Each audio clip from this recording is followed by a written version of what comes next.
Yaani mimi nikiwaambianga Wakenya hawayuko normal. Mnanipinga, mnasema mimi ndo siko normal. Yaani unajua mimi nimeshangaa.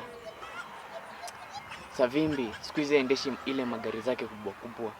Zile G-Wagon na Range Rover. Siku hizi anaendesha Mazda Demio na Vix. So mimi nimepigwa na butua. Kidogo kidogo tu nasikia ati Freemason imefungwa. Wako na madeni yawa. Huko hivyo tunategemea jamani. Tunategemea hasa likikataa kujipa twende huko hivyo pate pesa. Angalau. Alafu mnafungwa mnatuambia ati mko na madeni. Huko ndo source of wealth, alafu inafungwa. Yaani mnataka, in short mnataka sisi wengine tukufe. Juu umaskini. Tulikuwa tumetegemea hasa likikataa kujipa. At least tukuje huko Freemason tupate ka wealth kidogo. Alafu sasa hivi tunasikia mko na madeni, mnashindwa kulipa madeni yake.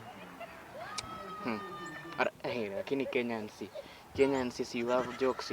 Yaani hata mwogopi ibilisi shetani, mnaenda kumfungia kanisa yake jamani. You guys will never see heaven. You will never see heaven.